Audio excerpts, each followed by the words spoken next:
최근에 서울 강남 학원가에서 발생한 이른바 마약 음료에는 1회분 투약량의 3배가 넘는 필로폰이 들어있었던 것으로 밝혀졌습니다. 청소년들을 노린 마약 음료 사건의 심각성과 또 마약 예방 대책에 대해서 짚어보겠습니다. 부산 마약 퇴치 운동본부 최창욱 본부장 저희 스튜디오에 모셨습니다. 예, 어서 오십시오. 반갑습니다. 네, 안녕하세요. 지난번에 저희 방송 가을쯤에 나오셨죠, 제 기억에. 그렇습니다. 예, 그때 이제 마약 청정국이었던 우리나라가 이제 마약 위험국이 된 게 아니냐 이런 우려 섞인 목소리를 주셨었는데 더 심해지고 있는 것 같아서 우려가 됩니다, 지금 최근에. 저도 그렇게 공감하고 그렇죠. 있습니다. 네. 최근에 그 강남 대치동 마약 음료 이 사건의 심각성 어떻게 좀 봐야 될까요? 그리고 지금 안 그래도 필로폰이 3회 분량의 정도가 음료로 나왔다 그러는데 그게 이제 필로폰 같은 경우는 주로 주사로 중독을 일으키긴 합니다만 이래 그걸 3회 분량으로 음료로 하면 주사만큼은 안 하겠지만 그만큼 그 마신 음료로 인해서 간접적으로 중독이 되고 하기 때문에 상당히 심각하게 저도 보고 있습니다. 중독도 그렇고 또 아이들이다 보니까 건강 어떤 부작용이 있을지 부모님들은 너무 걱정이실 것 같아요. 걱정되죠. 뭐 각성이나 환각 상태를 한번 경험하게 된 친구들은 나중에 그걸 또 다시 찾게 되는 그런 효과가 굉장히 그럼 실제로 위험하죠. 그 이제 마신 학생들이 한 8명 정도 된다고 지금 조사에서 나왔는데 이렇게 모르고 한번 먹었을 때도 말씀하신 어떤 제일 우려되는 중독성 부분이 있을 수 있습니까? 예, 필로폰 같은 경우에는 주로 주사로 해서 중독이 단 한 번의 투약으로도 중독이 가능한데 마신 음료는 주사에 비해서는 좀 경미하지만 그래도 그 마신 음료로 인해서 환각이나 각성 상태를 경험하고 나면 다시 찾게 될 수 있는 그런 상황의 여지가 충분히 있습니다. 그렇군요. 그래서 가벼운 중독 정체로 들어간다고 볼 수 있겠죠. 그렇죠. 그러면 좀 부모님들이나 또 본인이 세심하게 좀 챙겨볼 필요가 있고. 그럼요. 그냥 모르고 넘어갈 수도 있잖아요. 내가 먹었는지조차도 모르는 사람들도 있을 수 있지 않습니까? 그런데 아마 이 학생들이 마약 음료를 먹었으면 평소 때 먹었던 이런 우리가 카페인 들어있는 음료하고는 전혀 다른 반응을 한번 보고 이상하다고 아마 본인이 직접 느끼지 않았을까 그런 생각이 듭니다. 그래서 아마 알게 된 것 같습니다. 문제는 학생들 중에 이제 실제 이게 들어있다라고 뭐 얘기를 듣고 마신 게 아니니까 이런 경우에도 법적인 처벌 대상이 될 수 있습니까? 판례를 한번 보니까 이렇게 있는 상태를 쉽게 말해서 자기가 인지하지 못한 상태에서 마약이 필로폰이 드는 음료를 마셨을 경우에는 아마 지금까지 판례로 봐서는 무혐의나 또는 불기소 처분을 받는 그런 게 되고 만약에 인지하고 있는 상태에서 만약에 음료를 마셨다면은 어쩔 수 없이 마약 범으로 처벌을 받게 될 수 있는 가능성이 있습니다. 근데 이제 뭐 불기소 처분이나 방금 말씀하신 건 어쨌거나 경찰에 입건은 될 수 있다는 거잖아요. 일단은 사항은 되죠. 송치가 되고. 가서 입건 상태가 되긴 되죠. 그렇군요. 이 부분도 좀 알고 계셔야 될 것 같고요. 이번에 그 마약 음료가 메가 ADHD, 그러니까 주의력 결핍 장애와 관련된 거를 이제 잡아주겠다, 뭐 이런 목적으로 써놨겠죠. 자, 근데 실제로 우리 학생들 사이에서 집중력을 높여주는 또 잠을 깨는 또는 뭐 두뇌 회전을 도와주는 이런 약들이 유통되고 또 있다고 들었거든요. 이 실태가 어떻습니까? 그래서 여기 메가 ADHD, 메가는 크다는 뜻이고 효과가 좋다는 뜻이겠죠. ADHD는 말 그대로 주의력 결핍 및 과잉 행동성 장애를 치료하는 약입니다. 근데 이게 그런 환자를 겪고 있는 공황장애처럼 그렇게 하는 친구들한테는 굉장히 단비 같은 약이 될 수 있습니다만 그렇지 않은 경우에는 심각한 부작용이 있습니다. 근데 그게 한때는 지금도 그런지 모르겠습니다만 공부 잘하는 약, 즉 주의력이 산만한 애들이다 보니까 그런 주의력을 집중시켜준다 하는 걸 해서 한때는 공부 잘하는 약으로 학원가에 꽤나 유명한 적이 있는데 굉장히 위험하고 부작용이 심각한 그런 약입니다. 일종의 그것도 마약류입니다. 마약류니까 향정신성의약품이죠. 그렇군요.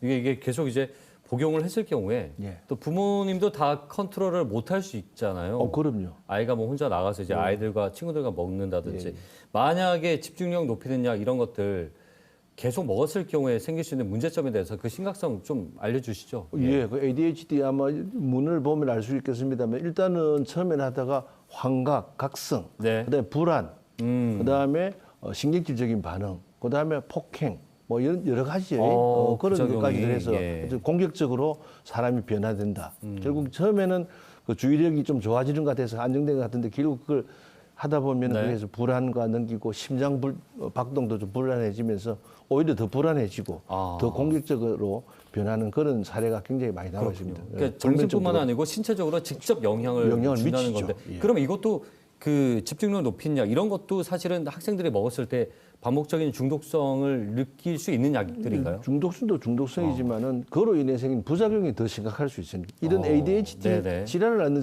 친구들한테는 상당히 유익한 약이 될 줄은 모르겠습니다만은 예. 전혀 그렇지 않고 단지 공부 잘하는 목적으로 먹는다면은 굉장히 위험한 약물입니다. 그렇군요. 예. 그리고 또 한 가지는 뭐 저 공무원을 준비하거나 또 취업 준비생들 또 뭐 고시 준비하는 사람들이 많이 먹는다고 하는데 이제 고카페인 음료 또 에너지 음료라고 이제 우리가 얘기를 하는데 이런 것들이 이제 청소년 사이에서도 많이들 시험 기간에 먹는다든지 예. 이게 뭐 잠을 깨워주고 각성 효과가 있으니까 예.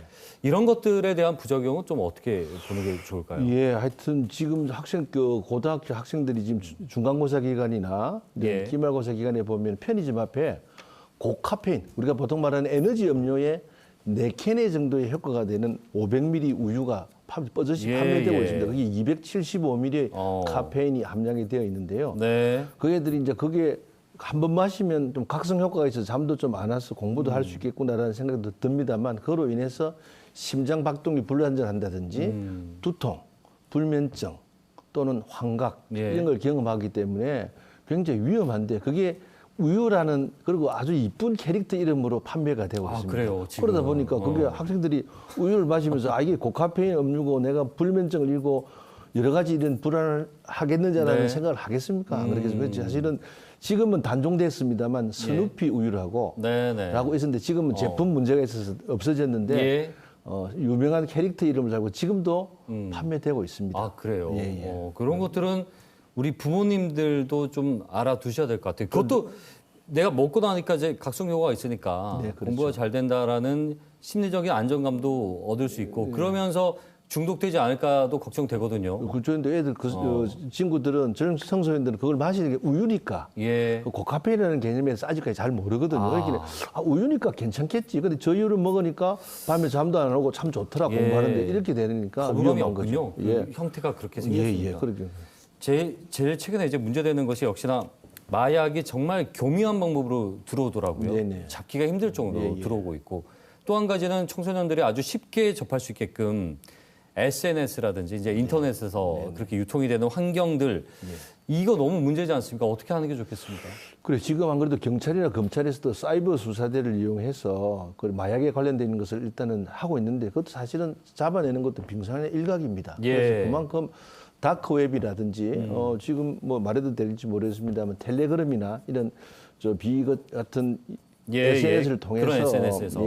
마약을 쉽게 접하고 또 청소년들이 사실 호기심이 있거든요. 네. 이게 한 번의 중독에서 인생을 망칠 수 있다는 그런 불안감보다는 신기하다. 그때는 그렇게 하다 보니까 뭐 술이나 담배도 마찬가지고. 예, 마찬가지고 그러다 보니까 그걸 쉽게 접하게 되고 뭐 조금 송금하게 되면 어느 뭐 지정된 곳에서 주스면 된다. 드리프라 그래서 이제 던지기 수법을 해서 그래서 접하다 보니까 단 한 번의 투약으로도 심각하게 중독 상태를 일으킬 수 있는 이 자리를 많거든요. 빌려서요. 본부장님 마약을 계속 그렇게 했을 경우에 네네. 어떻게 됩니까? 학생이 계속 그렇게 만약에 반복적으로 부모 몰래 마약을 했다. 예. 신체에는 어떤 위험성이 있는지도 좀 경고를 해주시죠. 일단은 자기 현재로는 불안감이 제일 크고요. 네. 그다음에 한상, 환각 이런 불안감이 있기 때문에 계속 하게 되고 뭐 식사를 거부한다든지 소화력이 또 떨어지기도 하고 간 기능이 변하기 때문에 계속 피곤해지는 거예요. 그러다 보니까 피곤하니까 또 옛날에 마약을 했을 때 즐겼던 즐거운 그 마음이 있어서 또 마약을 하게 되는 것이면서 못 끊게 되는 거죠. 그래 못 끊게 되면서 마약 중독자들이 가정의 피부 질환, 그다음에 간 질환, 그다음에 신경 장애, 불면증, 뭐 두통 이런 것 때문에 결국 자기 몸이 망가지는 자기도 거죠. 모르게 망가지는 거예요. 그렇군요. 이게 이제 정신의 문제만이 아닌 거예요. 신체도 망가진다는 부분을 우리가 좀 인지할 옆에 있는 필요가 사람들 보면 다 할 수가 있을 정도로 뭐 사람이 변해가고 있습니다. 마지막으로요. 짧게 지난 인터뷰에도 말씀하셨지만 가장 중요한 건 예방입니다. 맞습니다. 어떤 예방책이 필요하겠습니까?